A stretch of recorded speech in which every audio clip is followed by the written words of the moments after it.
Football is often shown to us at its highest point under bright lights, inside massive stadiums, with millions of people watching around the world. We see the trophies lifted, the tears of victory, the smiles of legends. But what we rarely see is where football truly begins. It does not begin in stadiums. It begins in silence. It begins in places where hope is fragile, where dreams are whispered instead of spoken, and where a single ball can change the direction of an entire life. Every legend you know was once a child with nothing but belief. Before the fame, before the applause, there were long days of doubt and nights filled with uncertainty. There were moments when giving up felt easier than continuing. This is the part of football history that is often forgotten, the human story behind the greatness. And today, we return to that forgotten place. We return to the beginning. This story is not about goals alone. It is about hunger, not just for food, but for a future. It is about children who played not because they were guaranteed success, but because football was the only language they understood. It is about pain turning into purpose and struggle shaping destiny. It is about two boys born on different continents, raised in different cultures, yet connected by the same dream. One grew up in the streets of Cameroon, where life was hard and opportunities were few.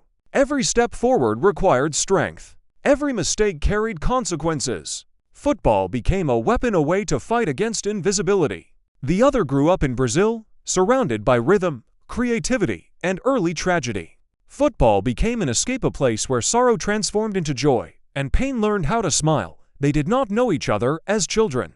They did not grow up dreaming of playing together. Yet fate would bring them to the same place, wearing the same colors, chasing the same glory. One would run with fire in his eyes. The other would smile as he danced past defenders.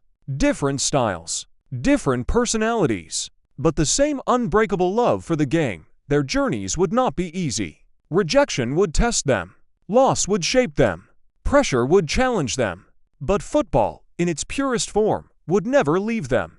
Because for some players, football is not a career, it is identity. It is survival. It is freedom. Today, we tell a story of resilience and joy, of discipline and creativity, of two lives that rose from nothing and touched the world. This is not just a biography. This is a reminder that greatness is not born, it is built, step by step, on dusty streets and broken dreams. This is the story of Samuel Eto'o and Ronaldinho, to childhoods, to struggles. One immortal legacy. Football is often seen as a game of glory, trophies, and bright stadium lights. But long before the cameras, the crowds, and the applause, football is born in silence. It is born in dusty streets, in broken shoes, in empty stomachs, and in hearts that refuse to give up.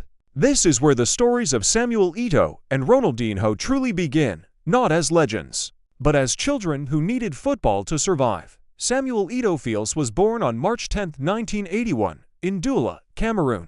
His childhood was not surrounded by comfort or security. Life in his neighborhood was harsh, and opportunities were rare. Football fields were streets.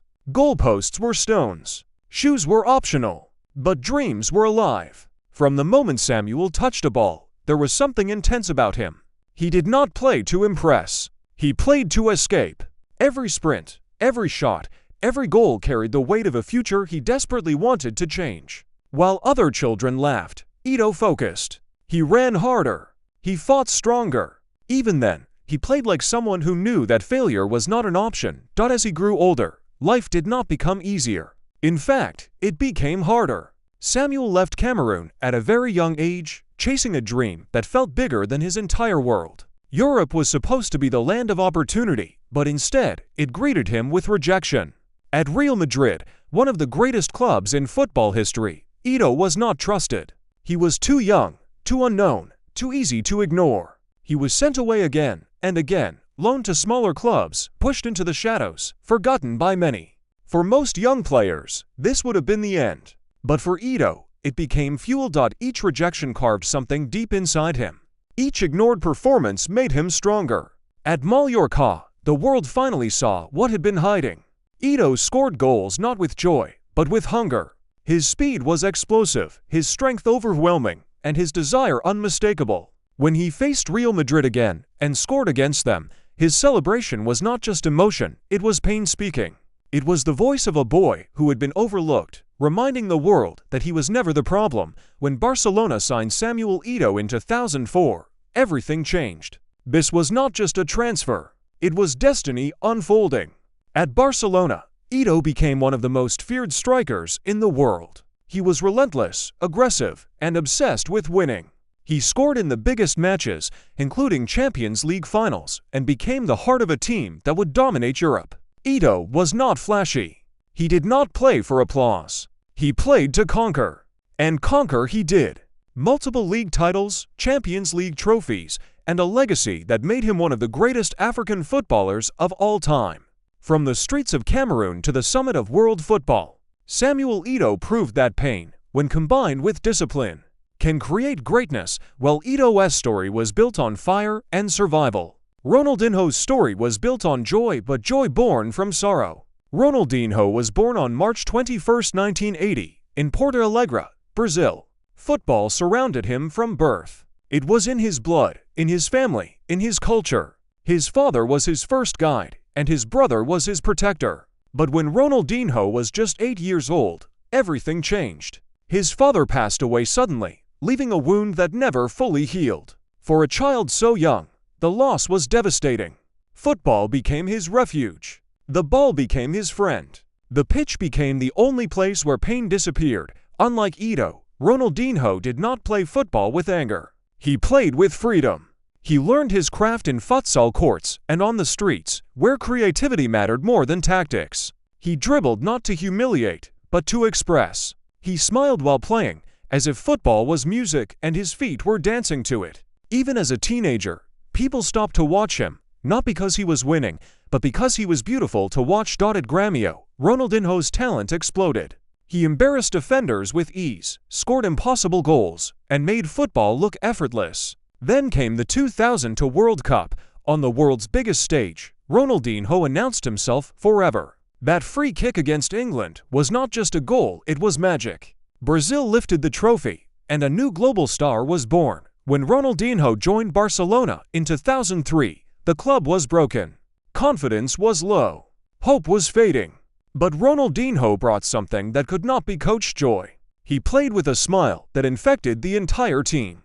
Fans returned to the stadium not just to win, but to feel something again. Under Ronaldinho, Barcelona became alive. He won league titles, the Champions League, and the Ballon d'Or. Even Real Madrid fans stood and applauded him, an honor almost no player ever receives. Ronaldinho didn't just win trophies. He reminded the world why football is loved. Then came the moment where these two worlds met. Samuel Eto'o and Ronaldinho played together at Barcelona during one of the club's most iconic eras. They were opposites in style, but perfect in harmony. Ronaldinho created magic, bending reality with his touch, while Eto'o finished with precision and power. One smiled, the other stared. One danced, the other attacked. Together, they conquered Europe, winning La Liga titles and the 2006 Champions League. Their partnership symbolized balance, joy and discipline, art and strength, freedom and focus. What they shared was deeper than trophies. Both came from poverty. Both lost something early in life. Eto'o lost opportunity. Ronaldinho lost his father. Both carried their childhoods with them onto the pitch. And both used football not just to succeed, but to rise above their pasts. In the end, Samuel Eto'o and Ronaldinho did more than become football legends. They became symbols. Eto'o became the voice of resilience, showing that rejection can build champions. Ronaldinho became the face of joy, proving that even pain can produce beauty. Their stories remind us that greatness does not come from comfort. It comes from struggle, belief, and an unbreakable connection to the game. To boys. Two journeys. One shared legacy. And a message that will live forever in football history. When the final whistle blows and the stadium lights fade, what remains is not the scoreline.